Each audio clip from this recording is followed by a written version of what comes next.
Each month, NASM is giving you free courses. That's right, free courses each month just for being part of the NASM family. Learn about everything ranging from nutrition to strength, weight loss to stress relief, and everything in between. Click the link in the bio for information and to claim your free course before they're gone.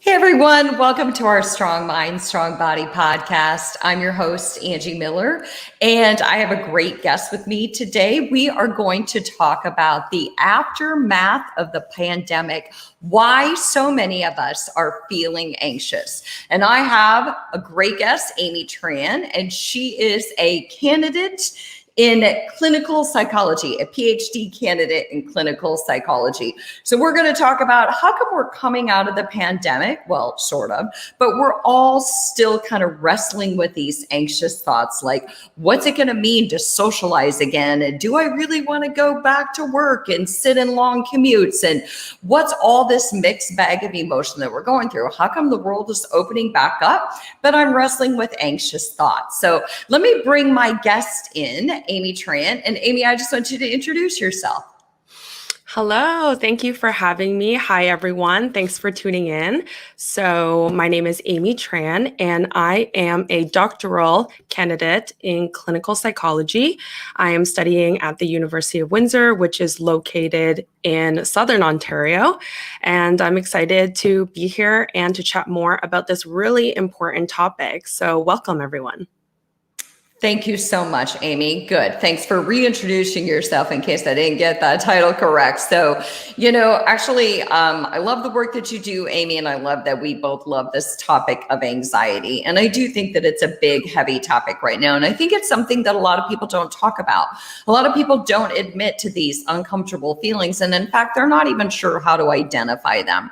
They're just know that something doesn't feel quite right, that maybe they're not sleeping as well, or maybe they feel more irritated, or maybe they feel more uncertain. There's a lot of things. And so what Amy and I are going to talk about today is first, we're just going to kind of help define what is this big mixed bag of anxiety, because we use anxiety almost like it is a slang term. I'm feeling anxious, but what does that really mean when we talk about people feeling anxious? So we're going to talk about that. We're going to talk about the global impact of anxiety. And then we're also going to talk about how do we deal with these feelings of anxiety.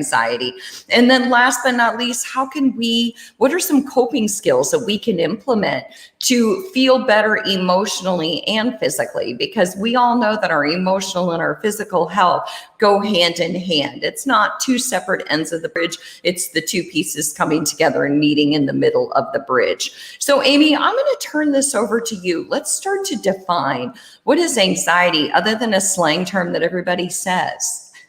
Yeah, no, I love that to start off. And I think it's an important thing to talk about because, anxiety is a very normal human emotion.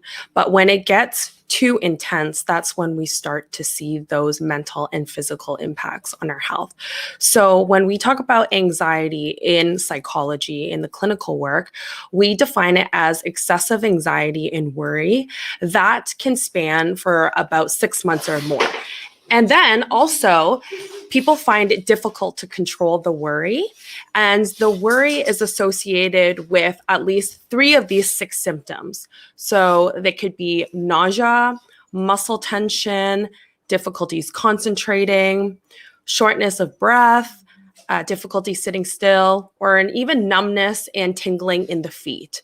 So it gets to be a problem when these types of symptoms start to interfere with your day-to-day functioning. So your work, your school, your family life, for example. Right. And Amy and I talked about this. We talked about how we're really pulling the definition from the DSM-5, which is kind of the holy grail of diagnosis. And basically what the DSM-5 says is, even though we all use the word anxiety loosely, what the DSM-5 really says is that we're experiencing these symptoms more days than not for 6 months, for at least 6 months, right? So it's not like, oh, I'm feeling anxious today, therefore I have an anxiety disorder. Amy and I aren't here to define anxiety disorders. We're not not here to clinically diagnose anybody as having an anxiety disorder. We're sort of giving a lay of the land of what is anxiety and how does it get diagnosed from a clinical standpoint, and meaning that it has to be pretty intrusive. Like you said, it has to have at least 3 of those 6 symptoms, has to be ongoing for at least 6 months, and it has to affect most of our days. So it is really a pervasive worry. So let's talk about, Amy, let's kind of talk about the impact of the pandemic on even those people who weren't normally anxious, because I find that a lot. Even people who would never have defined themselves as having anxious thoughts or wrestling with anxiety. And, you know, a lot of times men have a hard time defining this. A lot of times people think, well, if I'm strong and I'm grounded, I can't admit that I'm feeling anxious. But really, it impacts so many of us. So let's talk about the impact of COVID and why it has really, really thrown us all into this kind of these difficult emotions, so to speak. Yeah. And, you know, before I jump to that point too, you talked about men. I also want to point out that there's something called high functioning anxiety, right? So sometimes people believe that because they're still showing up to work or they're still excelling, that they can't be anxious or they may not be suffering from anxiety. And that's not true, right? So yeah, let's talk about the impact of COVID on anxiety. So with the pandemic, obviously, a lot of things changed. And one thing that can trigger anxiety is when people feel like they have lost control. So obviously, with the pandemic, so many things were happening that made us feel like we didn't have control, whether that be our health and safety, our financial situation, the health and safety of our friends and family. And, you know, if let's say you had children and they couldn't go to school anymore, then you had to find someone to watch over your child. So there was just a lot of things happening that made us feel like we weren't in control of our situation in our lives. And another big trigger for anxiety is when there is a disruption in our routine. So as humans, we love routine, we love what's familiar, and we have a lot of habits. But with the pandemic and the closures that happened, let's say, to the gym or your work or school, that induced a lot of change, which may have been really anxiety provoking for people as well.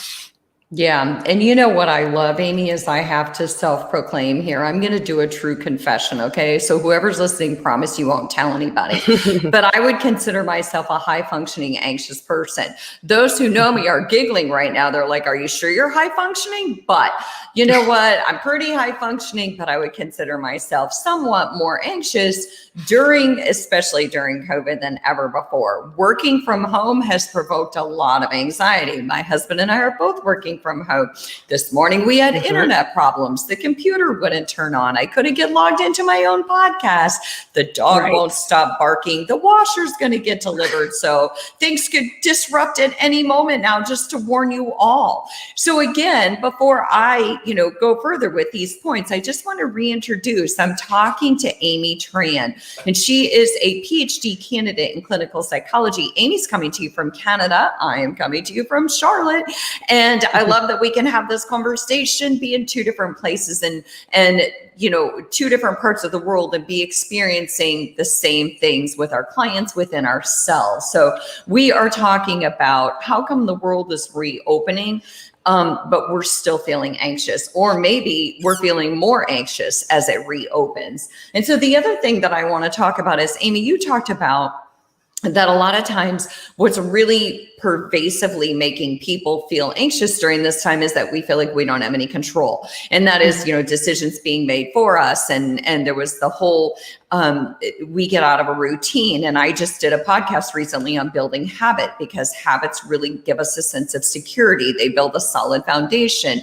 They let us know what to expect. And I did that whole podcast on habit because I wanted to talk about how if we instill habit into our lives, we feel like we have this perception of control. And you worded it perfectly that really what drives anxiety is feeling like we don't have control. So we have to build these areas in our life because we have more control than we think. So we have to build habits, we have to build schedules so that we do have this perception of control.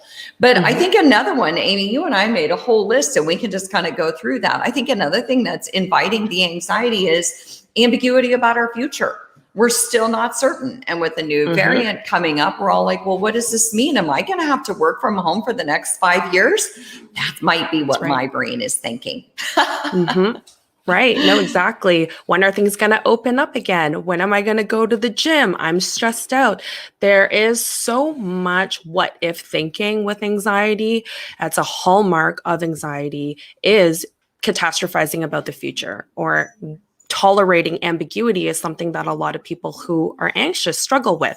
So what was more ambiguous than this pandemic and what's going to happen in the future?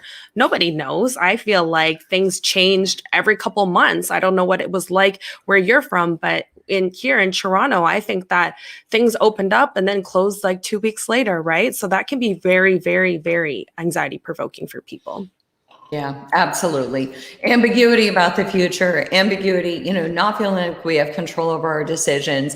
And really, I always tell my clients that we all have this kind of false perception of control. We feel like we're in control, but really we know that when life happens, life happens. But again, I think it's about creating pieces where we can find control. Because like you said, we what if ourselves all over the place. What if this happens? What if that happens? And when Amy and I start to deep dive into some coping skills, we're going to talk about how to transition out of the what if world into more of a present centered world. Right, Amy? So we can kind of address that a little bit later. But, one of the other things, Amy, that you mentioned was, and that we talked about was this decreased social interaction.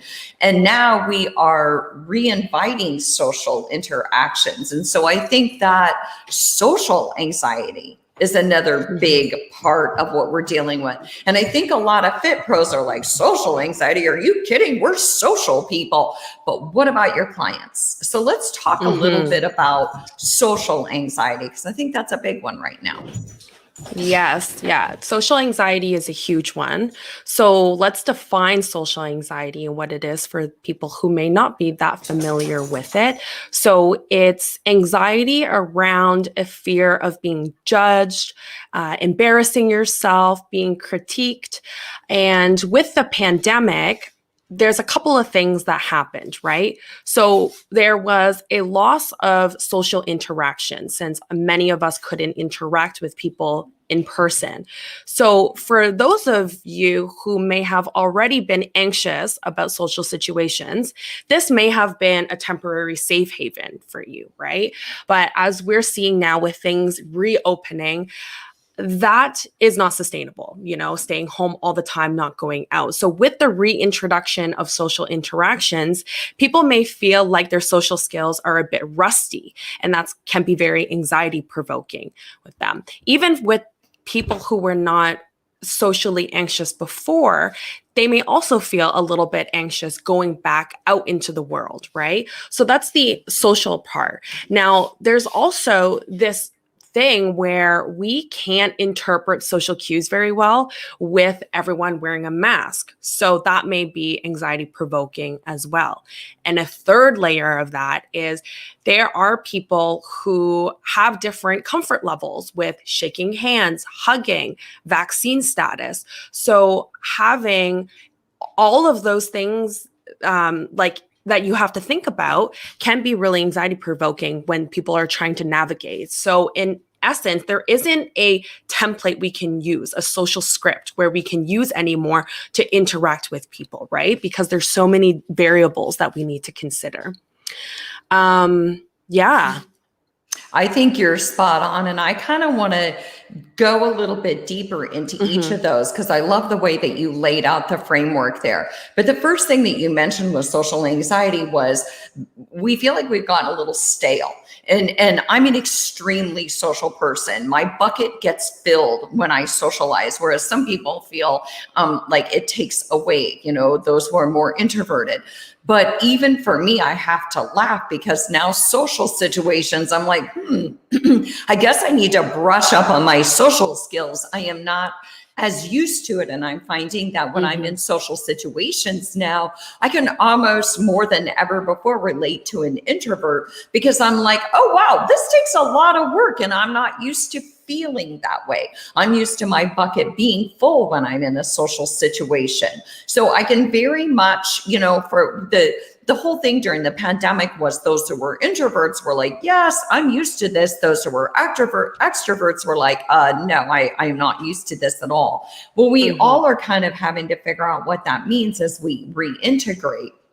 And the second thing that you talked about was when we misinterpret one another when we are online. And because so much of our stuff, our interaction with one another is being done via email, text, more than ever before, phone calls. On a good day, it's being done via Zoom, where we can see facial expressions. But we both know there's a lot that goes wrong, a lot that gets lost in interpretation, or shall we say misinterpretation, when we can't see another person's face, or we're not there to see their whole body language. And you can see where that really drives a lot of anxiety for people, right? Because they don't have all those social cues. They can't watch people and gauge.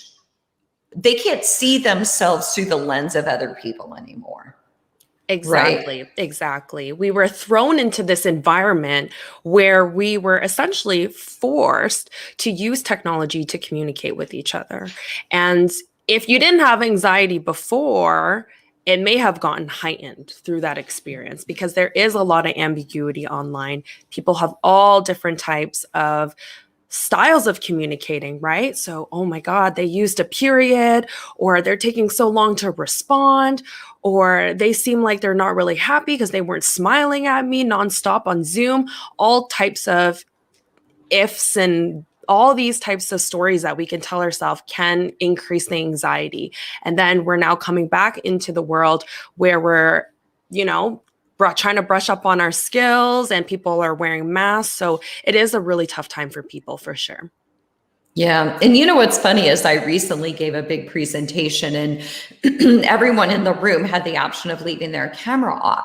And I would say about 70% chose to leave their camera off. Well, nothing gets in the human psyche like a lot of black boxes where you can't see someone's face. And so I'm giving a presentation to a lot of black boxes. Well, the mind plays a lot of games when you see that. Oh, they're not enjoying it. Or, oh, are they, checking their Facebook? Or are they painting their toenails? Are they even here? Or they just like put their name in the box and pretended to show up. And so we have a lot of anxiety about this. And if you've ever given a presentation during this time or had to speak in a group, even if it's a work meeting and there's 20 people on the work meeting and 15 of them have their camera turned off and you want to speak up, I think people are less inclined to speak up unless they can see faces. Because again, they want to gauge themselves against what other people in the room are indicating based on the words that are coming out of our mouth, right?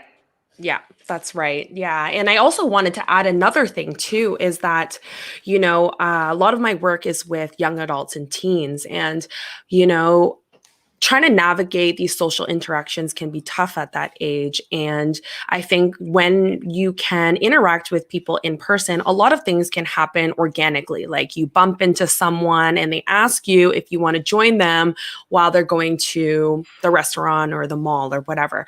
Now, with all of that gone, it's only the social media and the internet and text messaging that's available. So there's less of an opportunity for these organic interactions to take place. So now social interactions and hierarchies are developing. So I think with younger people who are going back to school or going back to these in-person meetups, it may be really anxiety provoking because they don't know how certain relationships within their friend groups have changed or developed over time, because they can't see that anymore. It's all online, and they have to make a lot of inferences about what they see online or through their group messages and those types of technologies.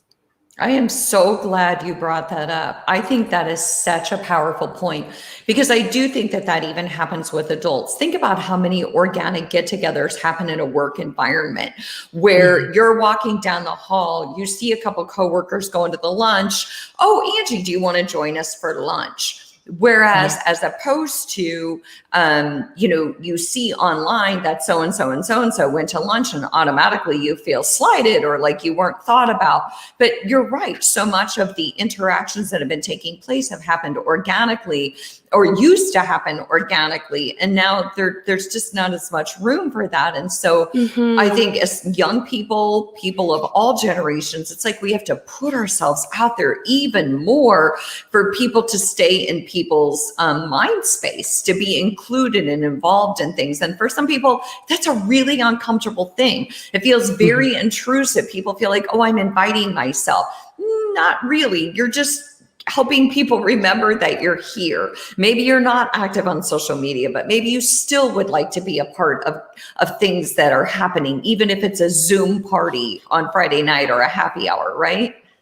Exactly. Yes. Things have gotten much more explicit in the online world. You have to put yourself out there and you have to invite people or ask to be invited. And that can be a really hard thing, especially with anxiety in the picture.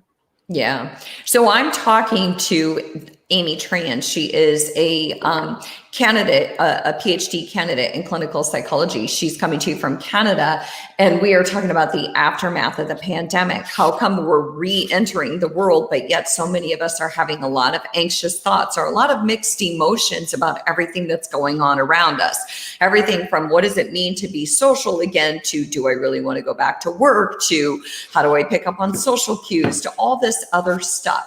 So Amy and I were kind of deep diving just now into social anxiety and some of the things that are coming up with social anxiety. And the last point, Amy, that you had mentioned was it's the little nuances like, do I shake hands? Do I hug?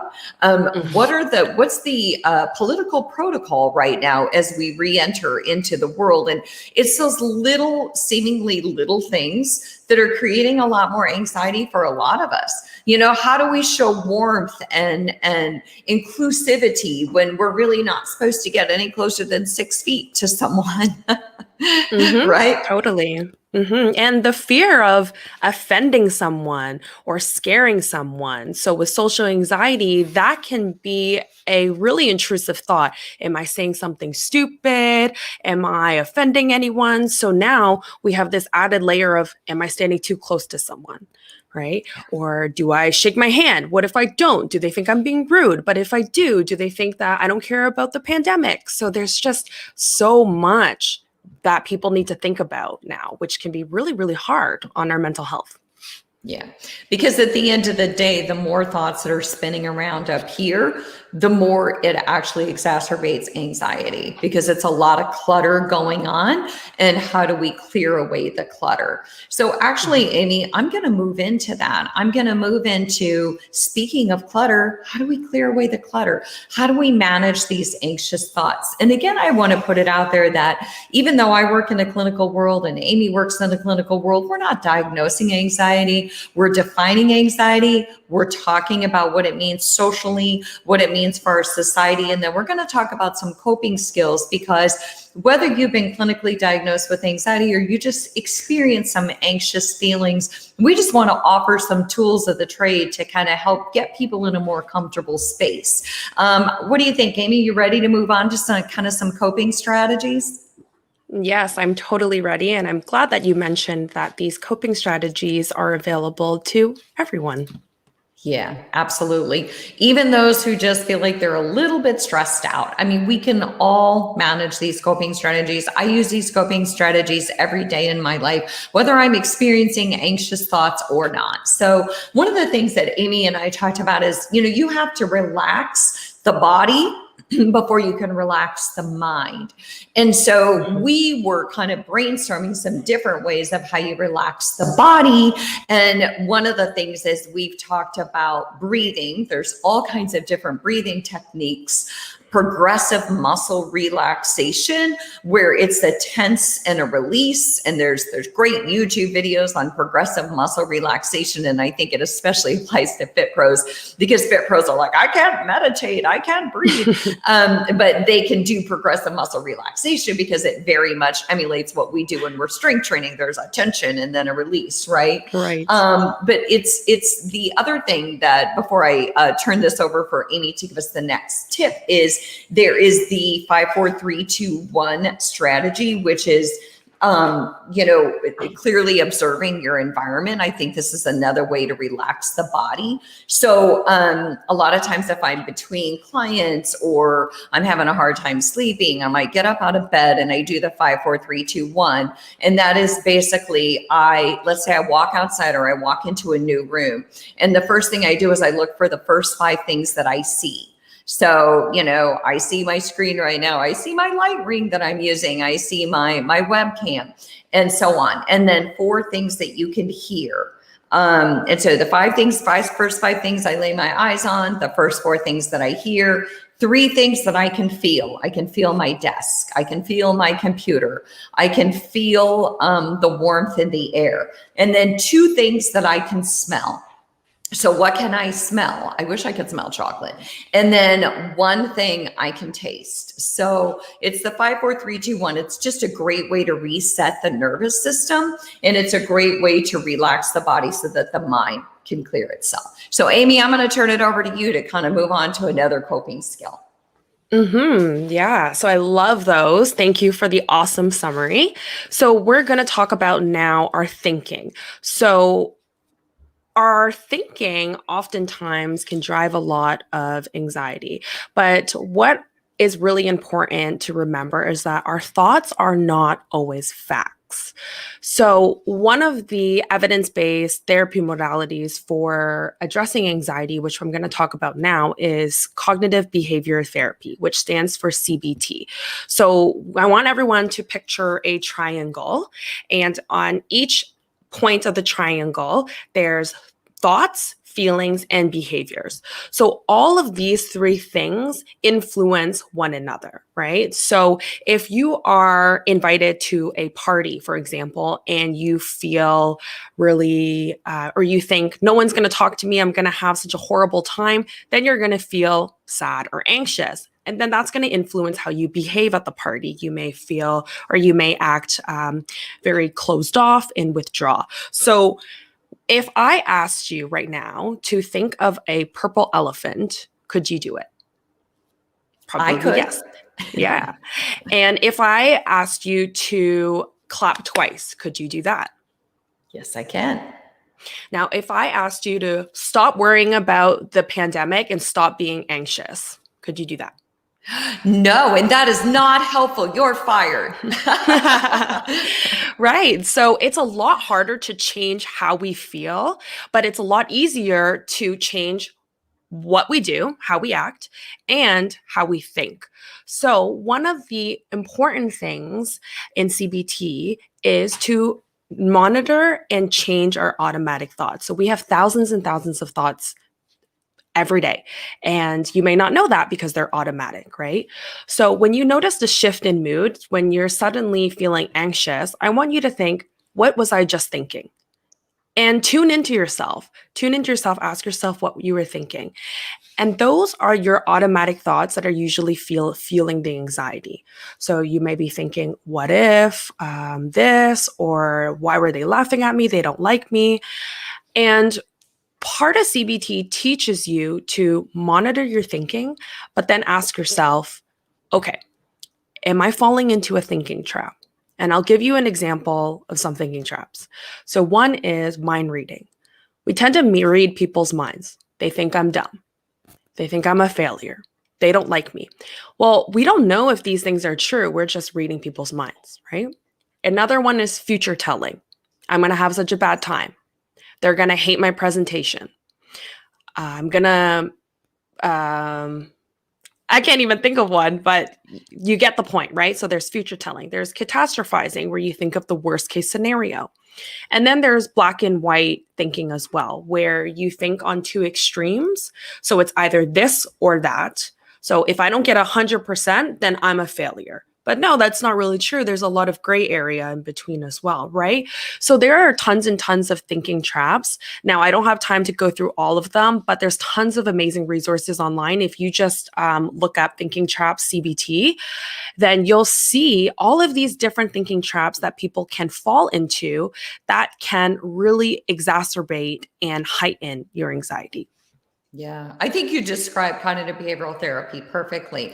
And you're right. It's, the thoughts, the feelings, the behavior. It's easy to say, I cannot clap 2 times, but it's not so easy to say, I'm not going to worry about the pandemic. And so I think that a lot of us get caught in these thinking traps. And another thing you can look up is even Daniel Amen calls them ants, automatic negative thoughts. And he gives you nice, easy, compatible, easy to follow tools to step outside of those automatic thoughts, right? So it's about, not saying that my thoughts are bad, but actually challenging my thoughts and saying, just because I have a thought doesn't mean I have to buy in or believe it. It's like going fishing. I don't have to fish for every thought, and every thought that I think, I don't have to bite the hook and be like, oh, that must be true because I'm thinking it. Because that's absolutely polar opposite. Our thoughts are not facts, and our feelings are not facts, and our thoughts are not all accurate. So just because we think it doesn't mean it's true. And so it's not like we're trying to lie to ourselves, but these automatic thoughts just kind of build on themselves. And a lot of times what builds is the repetition of them. Because usually if I have an automatic thought, that's a thought that I think a lot. And so my mind starts to believe it because it's constantly repeating the same message, like a song that I can't quit playing on the radio. And so I want to talk for a minute about challenging those thoughts, Amy, and then I'm going to have you kind of expound on it as well. But challenging the thoughts, again, isn't saying that the thoughts are bad. It's just, or that they're inaccurate or that they're wrong. It's just saying, what if I looked at it a different way? So Amy had mentioned in the beginning of the podcast that we what if a lot. What if I lose my job? What if I get sick? What if I get COVID? What if, my marriage breaks up because we're together 24/7? What if my kids have to come back from school because of this variant that's kicking in? And we what if ourselves, and we create all these scenarios and all these automatic negative thoughts. And it becomes this very vicious cycle, and we ruminate, which means we go over it and over it and over it again until we really start to believe it. And it's like we're swimming in the muck, right? So one thing to do to disrupt that cycle is to first pay attention. Like Amy said, what is the thought that keeps going through your head? In order to disrupt the cycle, we have to know what are those automatic thoughts that are interfering. And then we have to ask ourselves, is there anything I can do about this? Where do I have positive control? So if it's, what if I lose my job? Well, to some people, it feels like I have no control over that. But that's where I say to a client, well, let's think about this.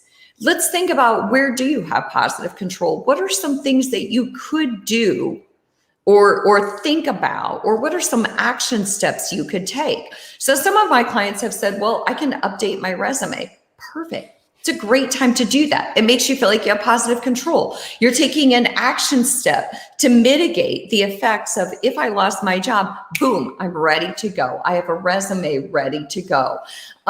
Because focusing on what if I lose my job is unproductive. Focusing on updating my resume, now that's productive. So an action step. So what do you think, Amy? I'm going to kind of turn this over to you and have you expound on this.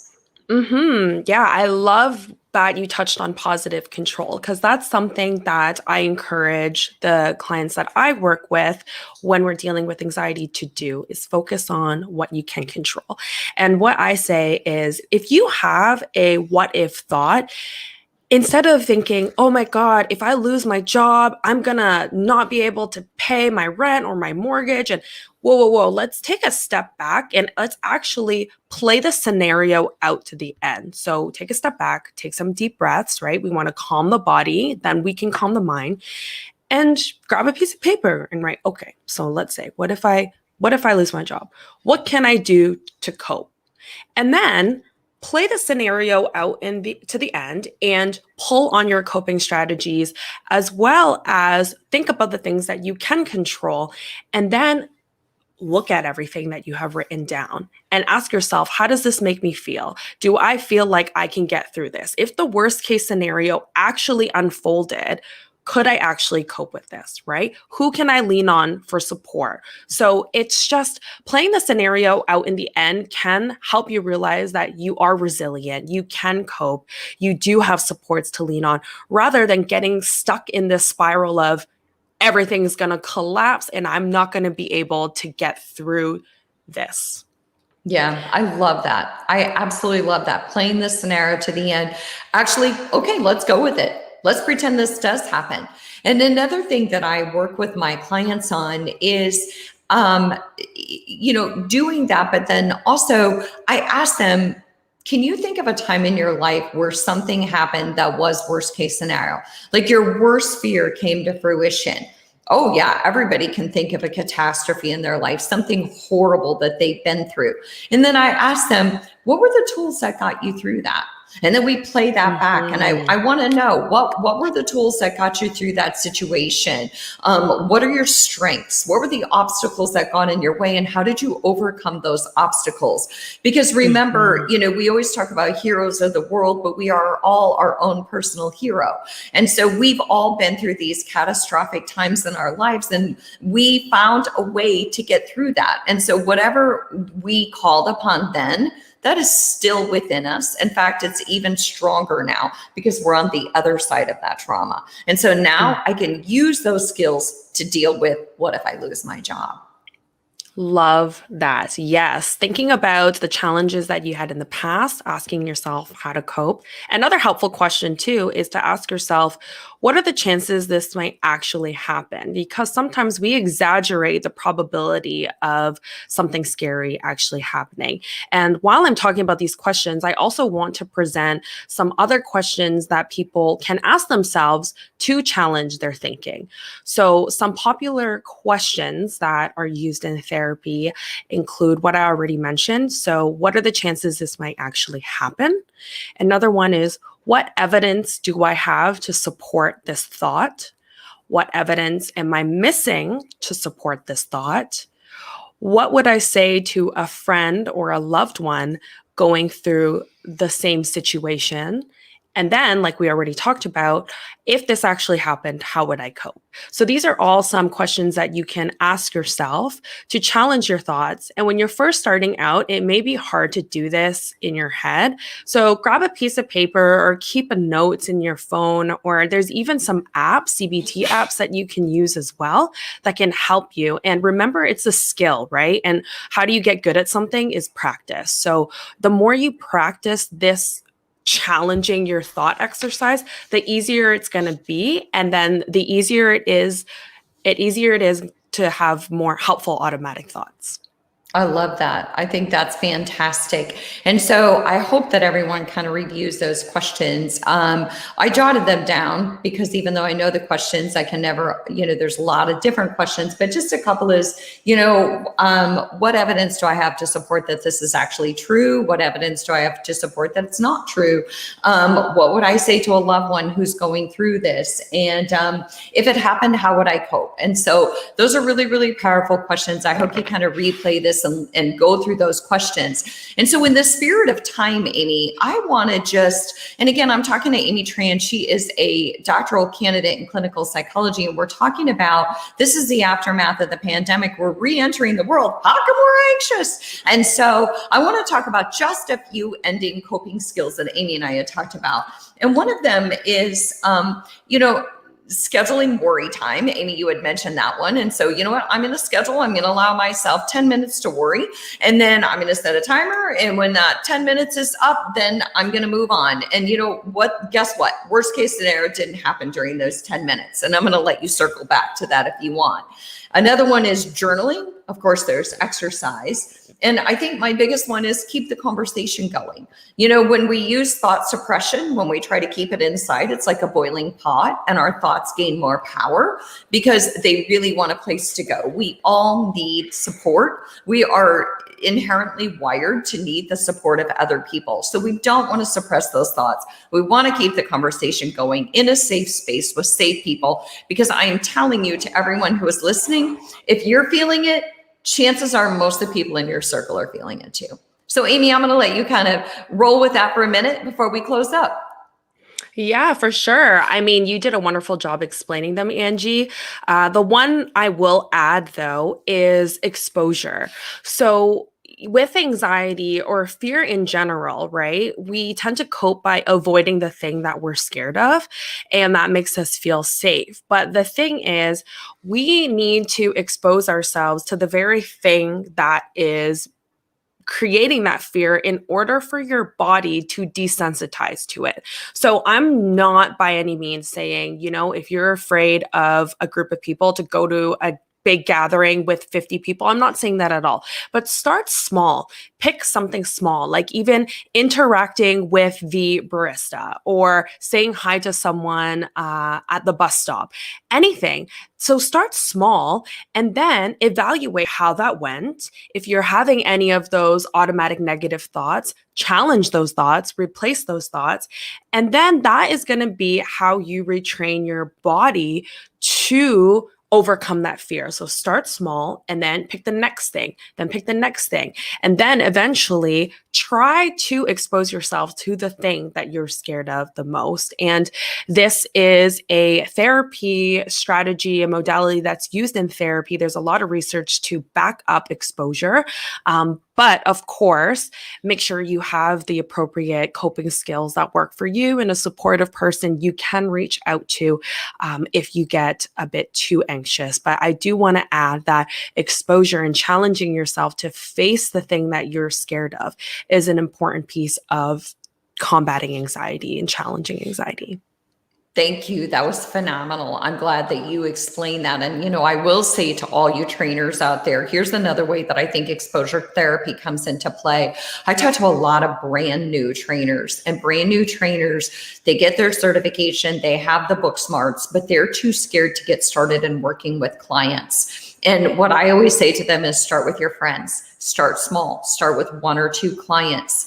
And so, at the end of the day, exposure therapy can also work with that. It can work with taking on a little, 1 client at a time until you start to believe in your skills and get comfortable with your skills.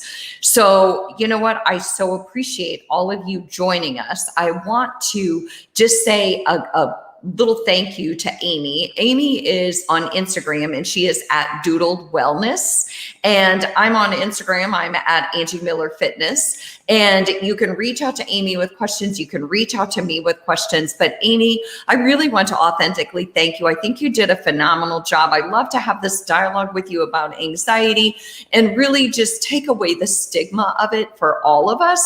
And to say that, again, if we're feeling it, chances are people in our circle are feeling it. It's not a bad thing. It's not a good thing. It's just that here's some great ways to cope. So thank you so much, Amy, for being on. Thanks to all of you who are listening. Keep the conversation going. Let me know if you have a topic you want me to cover. Again, Amy is at Doodled Wellness. I'm at Angie Miller Fitness. We so appreciate your time and for joining us here. We appreciate all of our NASM and APA family. So have a great day and we'll see you next week.